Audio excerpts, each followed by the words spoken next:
warahmatullahi wabarakatuh. Bismillah, alhamdulillahirabbil alamin. Wassalatu wassalamu ala asyrafil anbiya'i wal mursalin wa ala alihi wa sahbihi ajma'in. Subhanaka la ilma lana illa ma 'allamtana innaka antas samiul alim. Qala rabbi shrah li sadri wa yassir li amri wa hlul 'uqdatam min lisani yafqahu qawli, amma ba'd. Alhamdulillah, dengan izin Allah kita dapat bertemu untuk siri membedah satu buku dalam tarbiyah kita untuk kita lebih memahami Al-Quran dengan Al-Hadis Rasulullah sallallahu alaihi wasallam. InsyaAllah pada sesi kali ini, sebagai sesi yang pertama, anak akan menceritakan serba sedikit berkenaan dengan buku Rahiqul Makhtum. Kenapa ia menjadi satu kepentingan kepada kita yang melalui proses tarbiyah ni, dan apa kesan dia bila kita faham menggunakan buku ni, dan kalau tak guna apa jadi dia. Baik, insyaAllah buku ni dia ramai yang penterjemah. Kalau tengok antara buku-buku yang ada dalam buku Rahiqul Makhtum ini, yang baik antaranya adalah penterjemahnya adalah ini, Ustaz Darus Sanawi bin Ali. Penterjemahnya ada beberapa versi, antaranya daripada Yadim, kemudian daripada Christian News. Christian News ni antara penterjemah yang baik, menggunakan nama Ustaz Darus Sanawi dan lebih dekat dengan apa yang Ustaz Sanawi maksudkan. Adapun ada yang lagi satu yang lebih baik penggunaan kepada orang-orang tarbiyah dengan orang-orang dakwah adalah buku yang diterjemah oleh Pustaka Buku Putih.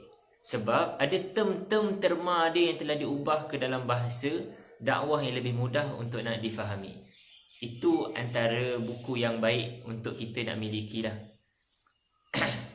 InsyaAllah sebagai permulaan awal, kita kenal dulu beberapa kitab sirah. Kitab sirah sebelum daripada buku Rahiqul Makhtum ni, dia ada atuk kepada buku-buku ni. Antaranya adalah buku Ibn Ishaq. Terjemahan kitab buku Ibn Ishaq ni, dia kitab yang lama yang diterjemah oleh ulama-ulama yang ada adalah dalam bahasa Indonesia. Kemudian ada anak murid kepada Ibn Ishaq, namanya Ibn Hisham. Ni kitab dia. Dia kalau buku Rahiqul Makhtum tu satu jilid tu, tebalnya macam ni. Ibn Ishaq ni dia 2 jilid. Jadi tebal yang macam ni tapi ada 2 jilid. Ini kitab Ibn Hisham.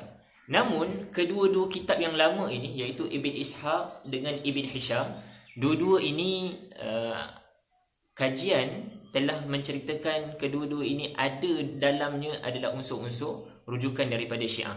Jadi kedua-dua ni, kitab ini banyak sangat kompilasi tambahan-tambahan daripada rujukan-rujukan daripada rujukan-rujukan Syiah.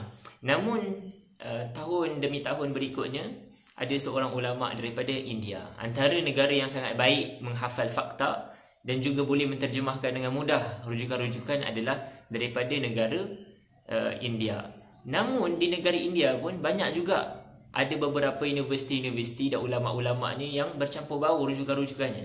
Namun ada seorang ulama namanya Syekh Saifur Rahman Al-Mubarakfuri. Siapa beliau ni? Beliaulah yang menulis buku ini, buku Rahiqul Makhtum. Bagusnya beliau ni daripada Universiti Salafiyah India. Bila kita sebut Salafiyah ni, Salafi, dia menggunakan rujukan-rujukan yang sahih. Sebab itulah yang mendorong rujukan hari ini. Sampai hari ini, kalau orang nak mempertikaikan sirah, kebanyakan kitab-kitab yang dipertikaikan adalah kitab-kitab yang awal mu'tabar, iaitu kitab-kitab Ibn Hisham, Ibn Ishaq. Namun sangat kurang dan sedikit orang yang mengargue kitab ini. Sebabnya adalah background kepada penulis ni sendiri, iaitu orang yang menjaga rujukan. Sebab itulah dalam muqaddimah di dalam buku ini, Syekh Saifur Rahman Al-Mubarakfuri meletakkan metodologi. Buku ini ditulis, dia 2 sisi yang dia tak nak ambil, iaitu apa? Sisi yang memberatkan. Memberatkan ni dia jadi macam mana? Kepada orang-orang yang sangat suka kepada perdebatan, perbincangan, mana yang lebih sahih, mana yang lebih banyak rujukan-rujukan yang digunakan. Beliau tak nak ambil yang itu. Sebab apa? Sebab beliau kata, aku nak bersifat sederhana, yang tak nak memberikan alasan-alasan huraian-huraian yang panjang, yang menyebabkan orang-orang awam pun susah untuk nak mengambil manfaat daripada Buku-buku sirah. Cukuplah kitab-kitab yang telah ada sebelum ni yang membahaskan perbincangan itu. Aku tidak mau. Namun ada satu sisi yang sangat baik juga, beliau tidak mengambil pandangan pendekatan yang ringan, iaitu apa? Mendatangkan hujah yang mudah, kisah yang pendek, habis. Dia tak nak juga. Dia akan menghuraikan sedikit supaya mesej kepada sirah itu disampai, dia bersambung. Disebabkan dia tidak mahu sangat rigid mengambil hujah-hujah yang panjang dan juga tidak mahu mengambil hujah-hujah yang pendek, ada satu sisi lagi. Selain beliau mengambil metodologi sederhana, beliau juga menyambungkan kisah mengikut kronologi. Maka inilah yang membezakan antara ulama sirah dengan ulama hadis. Kalau orang salafi, dia mengambil hadis, maka dia nak hadis yang sahih ataupun sekurang-kurangnya hasan li ghairi. Tetapi sangat baiknya Syekh Saifur Rahman Al-Mubarakfuri, beliau menukilkan dalam sirah, beliau mengambil pandangan daripada Ibn Hajar Al-Asqalani. Ibn Hajar Al-Asqalani dia menyatakan bahawa sirah ini tidak dapat tidak, dia memang dia berbeza pendekatan metodologi dengan ulama-ulama daripada hadis. Ulama-ulama hadis, ya, dia kena jaga rujukan sumber sebab dia akan digunakan dalam banyak benda, termasuklah ibadah. Tetapi dalam sirah tidak. Dia akan datang juga hadis-hadis yang dhaif sebab dia nak menampakkan kronologi. Sebab kalau orang tidak tahu kronologi sirah, maka orang tidak nampak kenapa aku kena hidup daripada awal sampai habis, bagaimana kehidupan Rasulullah. Dia tidak akan nampak. Dia akan ambil lompong dan tidak boleh nak nampak kehidupan. Dia tidak akan jadi kehidupan. Sebab itulah Syekh Saifur Rahman Al-Mubarakfuri, beliau mengambil pendekatan sirah, metodologi selain daripada tidak terlampau banyak, terlampau mudah, iaitu beliau mengambil sederhana, beliau juga mendatangkan dalam bentuk kronologi. Sebab apa saya ceritakan buku Rahikul Makhtum ini menjadi satu rujukan awal yang penting, sebab beliau adil dalam menjaga sumber-sumber. Tiada unsur-unsur khurafat dan kepalsuan fakta.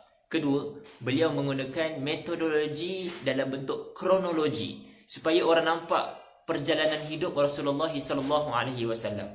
Itulah buku daripada Rahikul Makhtum ini. Namun orang-orang selepas itu hadir untuk nak menceritakan dari sudut pengajaran-pengajaran daripada kronologi-kronologi ini. Antaranya adalah buku ini, buku Fiqh Sirah Ramadan Buti. Ulama yang menulis ini adalah ulama daripada Syria. Dia berbeza. Dalam tarbiyah kita mendengar dua nama, Said Ramadan. Baik, Dr. Said Ramadan ada orang daripada Mesir. Ya, itu adalah orang yang berkahwin dengan anak kepada Imam Hasan Al-Banna, anak dia yang sulung wafat. Wafat berkahwin dengan Dr. Said Ramadan. Tapi bukan orang ini. Bukan orang ini. Ini berbeza. Maka ini adalah ulama sirah. Dia ulama sirah ni beliau juga mengikuti ikhwan ketika di Syria. Baik. Buku ni dia sangat bagus. Dia menceritakan pengajaran-pengajaran yang boleh diambil, namun boleh diguna pakai juga kepada masyarakat awam. Sebab dia pengajaran-pengajaran dalam sudut Islam. Ni, ada 3 jilid. Nipisnya begini sahaja. Baik.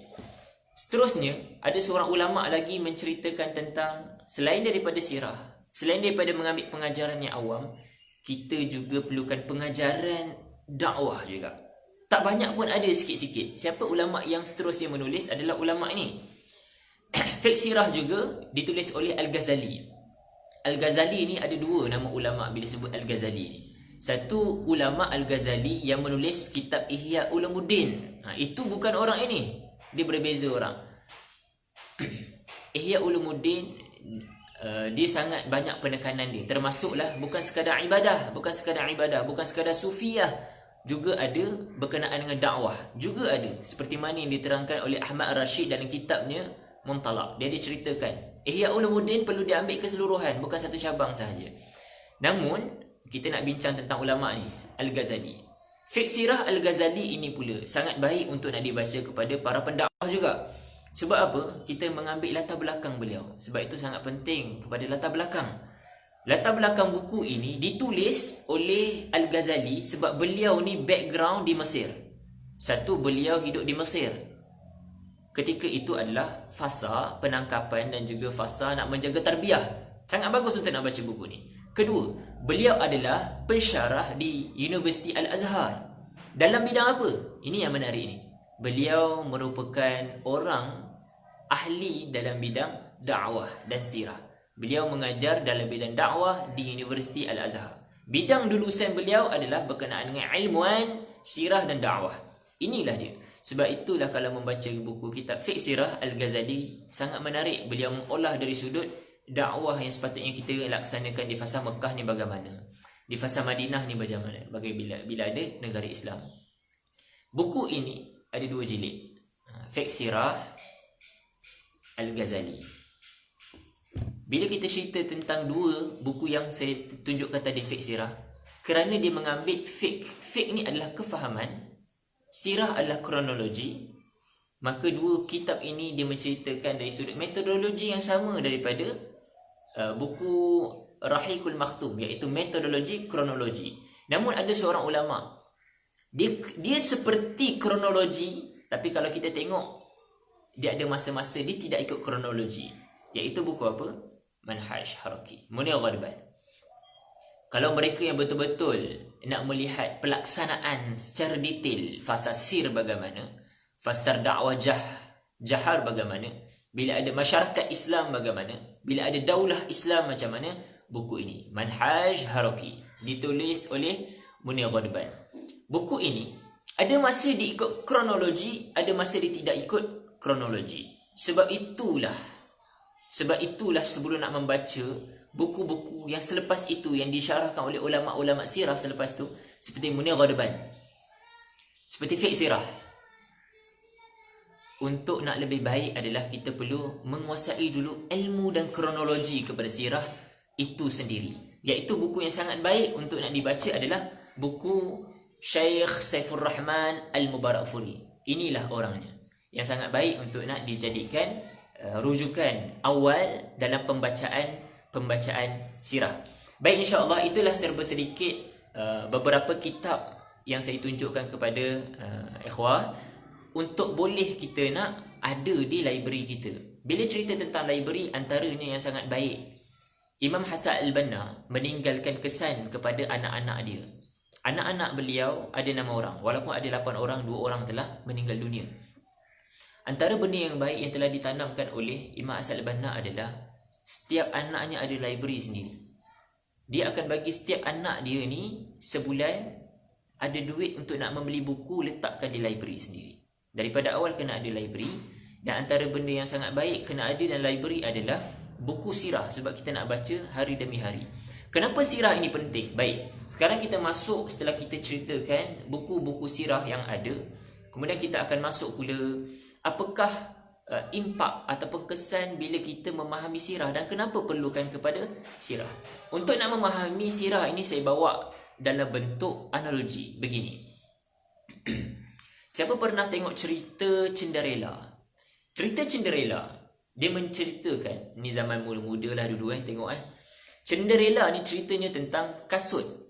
Ada kasut yang dipakai oleh seorang perempuan, kemudian kasut ni tertinggal bila ternampak seorang lelaki. Siapa lelaki ni? Putera yang sedang mencari orang untuk dia nak kahwini. Putera ni berminat dengan dia. So akhirnya pergilah perempuan ni lari, tertinggal kasut. Okay, kita tengok apa jadi kepada kasut ni. Tak nak tengok kepada orang kan. Nak ceritanya, disebabkan kasut ni menyebabkan orang-orang, masyarakat bila tengok cerita ni, dia akan rasa apa? Kalaulah aku jadi perempuan tu, aku dapat kahwin dengan putera yang cantik ni. Waduh lau tu dihinu fayidhinu. Nak ceritanya Allah seronoknya kalau kahwin lelaki. Siapa yang jadi lelaki pula, dia akan rasa macam mana? Aku dapat kahwin dengan perempuan yang cantik, seorang yang lemah lembut, aku akan jadi putera seorang yang kaya. Jadi kisah Cinderella ni akan menyebabkan jiwa kita ni jadi cinta, lemah. Dia jadi sebab apa? Sebab dia akan terpesona, akan diangau-angaukan, dimimpi-mimpikan. Ini satu sisi. Satu sisi bila kita melihat kepada penceritaan Cinderella, jiwa kita ni akan jadi kecil, cita-cita pun pendek sekadar nak kahwin. Saya bawa satu contoh yang lain. pernah tengok cerita Khawlah. Khawlah ni pula, kisahnya Khawlah telah mengubah, menyebabkan orang-orang bila melihat kisah Khawlah ni, wah, aku nak jadi seperti beliau. Apa kisahnya? Ada satu masa ketika Khalid Al-Walid menjadi panglima perang, tentera kepada peperangan tersebut. Khawlah ni daripada barisan orang belakang. Siapa Khawlah ni? Khawlah ni perempuan. Dia duduk di bahagian saf belakang untuk nak merawat orang-orang yang sakit. Bila tengah peperangan ni, disebabkan tentera-tentera Islam lelaki diperangi dan seorang-seorang demi seorang syuhada. Jadi Khawlah ni, dia kata, aku tak boleh biarkan keadaan seperti ini. Dia naik kuda, dia ikat muka dia supaya orang tak perasan dia ni adalah wanita, dia ni adalah akhwat. Kemudian dia lari pecut ke hadapan dan bersama dengan saf orang-orang mujahidin, orang-orang lelaki untuk nak perang. Ting ting ting ting ting. Sehingga Khalid Al-Walid melihat, hebat orang ini. Siapa beliau? Dia membunuh seperti mana orang lelaki membunuh. Beliau seorang perempuan, menandingi seperti mana seorang lelaki yang menandingi musuh-musuh. Sehingga seorang-seorang mati.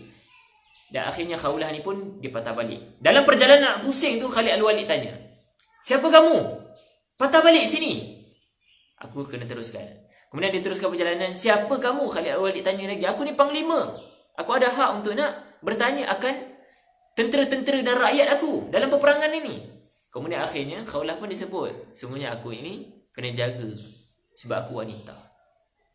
Ikhwati fillah, bila melihat satu kisah Khawlah ni, membaca kisah sahabiah ni, apa perasaan kita? Kita akan jadi semangat, jiwa jadi besar, tak mudah nak terasa hati. Hari demi hari bila kita baca sirah, tadabbur Al-Quran, dia akan menyebabkan cita-cita kita ni nampak kita boleh capai akhirat. Kita impikan syurga, kita impikan syahid. Tak ada siapa yang boleh mengimpikan sedemikian kalau bukan dia perlukan kepada kisah-kisah yang menampakkan kita ada sahabat yang begini. Berbeza dengan orang yang sangat asyik dengan tengok video-video yang scroll Facebook, status, Instagram. Jiwa ni jadi kecil, mudah terasa hati, pendek cita-citanya. Berbeza dengan orang yang mengambil kisah-kisah sahabat. Baik, bila menceritakan kisah sahabat ni, anda nak menceritakan seorang lagi. Kenapa sirah ini penting? Seorang wanita namanya Al-Ghazali. Di dalam buku diceritakan Al-Ghazali ni seorang wanita yang dia bersama dengan ikhwan tahun 1948. Akhirnya menjadikan saf muslimat menjadi kuat. 1948. Baik, kita kembali balik cerita Al-Ghazali. Al-Ghazali ni beliau kehilangan ayah waktu beliau kecil. Sangat kecil beliau kematian ayah. Ketika berumur 12 tahun. Beliau ni disebabkan kematian ayah, abang dia yang sulung halang dia untuk nak pergi sekolah. Tak perlu dah, duduk rumah. Dia ni tegas. Sehingga ke abang sulung dia kata apa? Kamu ni berani seperti mana sifat yang telah ditanam oleh ayah kamu. Tak boleh nak menghalang kamu, susah sangat. Tapi dia ada seorang abang lagi yang sangat baik, abang nombor 2 dia. Nama dia Ali. Ali ni bila dia tengok abang dia yang sulung tak bagi dia pergi sekolah untuk nak dapatkan pendidikan. Zainab ni dia nak pergi. Dia nak dapat hak dia. Aku nak dapatkan pendidikan, aku nak dapatkan tarbiyah, aku nak sambung belajar sampai PhD. Okey. Sambung pula PhD lagi. Okey, nak ceritanya, akhirnya abang dia Ali ni yang nombor 2 ni, dia pergi dekat library dia. Kemudian dia ambil satu buku, dia bagi kepada Zainab Al-Ghazali. Apa nama buku dia? Buku tersebut menceritakan kisah tentang Nusaibah binti Ka'ab. Nusaibah. Sehingga akhirnya ketika dia berumur 12 tahun, dia keluar daripada rumah nak cari sekolah. Bayangkan umur 12 tahun keluar nak cari tarbiyah, nak cari pendidikan yang sebaiknya untuk diri sendiri. So akhirnya Al-Ghazali ni dia pergi ke sekolah yang dijumpa sekolah wanita, sekolah perempuan-perempuan. Kemudian dia jumpa dengan pengawal. Pengawal kata, ya, untuk tujuan apa kamu di sini? Al-Ghazali ni dia sebut apa? Zainab. Al-Ghazali pula. Zainab Al-Ghazali binti. Zainab binti Al-Ghazali. Dia kata apa? Sesungguhnya aku bernama Zainab binti Al-Ghazali, atau nama lain aku Nusaibah binti Ka'ab, ingin bertemu dengan pengetua. Umur 12 tahun. Kemudian pengawal pun teruja, dia bagi. Okey, silakan masuk. Bila Zainab Al-Ghazali ni bertemu dengan pengetua pula, Kemudian dia tanya, ya, untuk tujuan apa kamu datang ke sini wahai si anak? Al-Ghazali pun sebut, Al-Ghazali lagi, Zainab Al-Ghazali pun dia sebut. Dia kata, nama aku Zainab binti Al-Ghazali, atau nama panggilan aku adalah Nusaibah binti Ka'ab. Aku inginkan pendidikan. Sehinggalah ketika beliau umur 12 tahun, ketika itu beliau pun dapat pendidikan di sekolah perempuan di Mesir. Zainab Al-Ghazali ketika umur 12 tahun terinspirasi nak menjadi seperti Nusaibah binti Ka'ab. Nusaibah binti Ka'ab, seorang sahabiah yang sangat hebat dalam peperangan di Padang Uhud satu masa dahulu. Nak ceritanya, siapa yang hidup dengan kisah-kisah, kita akan hidup dengan pengorbanan, jiwa besar dan mengimpikan syuhada. Itulah kenapa sirah, kisah-kisah para sahabat, kisah-kisah tabi'in, penceritaan-penceritaan yang perlu diceritakan kepada diri kita dan masyarakat dan anak-anak buah kita, ikhwah kita, sebab dia akan menimbulkan keinginan yang kuat, impian yang panjang, cita-cita jauh kita akan rasa sangat dekat untuk kita nak boleh hadapi. Itulah sirah, kenapa dia menjadi satu keperluan yang penting kepada kita. Sebagai mukadimah awal kepada buku Al-Ghazali, kepada buku kepada buku Al-Rahiqul Makhtum yang ditulis oleh Syekh Saifur Rahman Al-Mubarakfuri, untuk hari ini ana ceritakan sedikit. Di bahagian awal buku ni dia cerita tentang nasab, keturunan, latar belakang bangsa-bangsa. Jujur tanya antum, ikhwah, bila antum membaca buku-buku ni, buku Rahiqul Makhtum bahagian awal, apa perasaan kita? Ngantuk kah? Serius kah? Kenapa benda ni penting? Sangat penting. Siapa pernah dengar retorik orang kata? Pernah dengar tak bila Rasulullah SAW daripada Mekah satu masa dahulu, setelah 13 tahun, beliau pergi sahaja ke Madinah. Sampai je sahaja di Madinah, orang angkat dia jadi presiden. Orang angkat dia jadi ketua kepada negara Madinah. Soalan anak adalah, betul ke benda tu berlaku dengan mudah?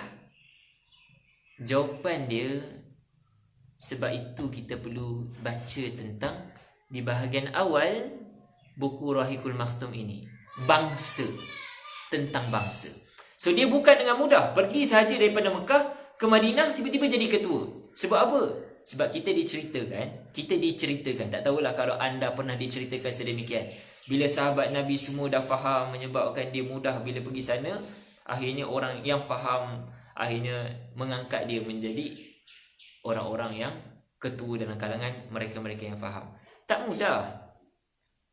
Sebab apa? Bila pergi sana, yang masuk Islam 130,000 tu zaman Fathul Mekah, zaman haji tu, hujung tu baru ramai tu. Bila Rasulullah SAW pindah sahaja ke Madinah, masih ramai lagi orang yang belum Islam. Ramai lagi orang-orang Yahudi yang tak kenal lagi Rasulullah, yang mereka ni bermusuh dalam diam. Ramai sangat orang-orang munafik, antaranya yang belum lagi Islam. Ketika itu yang belum, orang-orang kafir yang munafik ni masih lagi belum memeluk Islam. Antaranya adalah siapa antara yang masyhur yang belum lagi, antaranya Abdullah bin Ubay bin Salul. Itu ketua-ketua orang-orang munafik. Bila kata ketua, ramai orang-orang yang tak bersetuju sebenarnya. Dan bila kita cerita keadaan inilah, sebenarnya bukan mudah Rasulullah SAW tiba-tiba diangkat menjadi ketua. Jawapan dia adalah di bahagian muqaddimah, di bahagian awal-awal penceritaan buku Rahiqul Makhtum berkenaan dengan bangsa. Sebenarnya Rasulullah SAW diterima menjadi ketua dan susah untuk nak ditolak oleh Abdullah bin Ubay bin Salul, disebabkan Rasulullah ada bangsa, ada kaitan hubungan dengan orang-orang Madinah di sana.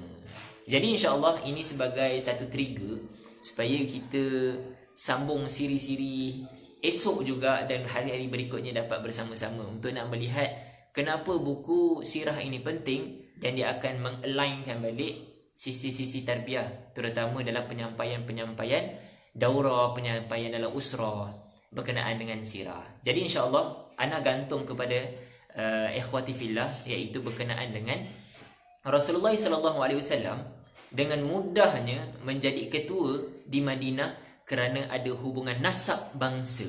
Ingat kerana ada hubungan nasab bangsa. Dia bukan dengan semudahnya bila duduk sana pindah saja jadi orang sebabkan semua faham jadi ketua. Tidak, dia ada hubungan nasab dan bangsa yang akan diceritakan pada hari esok insya-Allah. Wallahu a'lam bisawab. Mudah-mudahan Allah bagi kita kefahaman yufaqihu fiddin dan juga keseronokan dalam beramal dengan sirah-sirah yang telah kita pelajari. Sebelum nak bersama sehingga kita merasai seronok dengan sirah-sirah kehidupan kita, dengan kehidupan sirah-sirah yang diceritakan oleh buku-buku, oleh ulama-ulama kita, oleh apa yang antum tengok.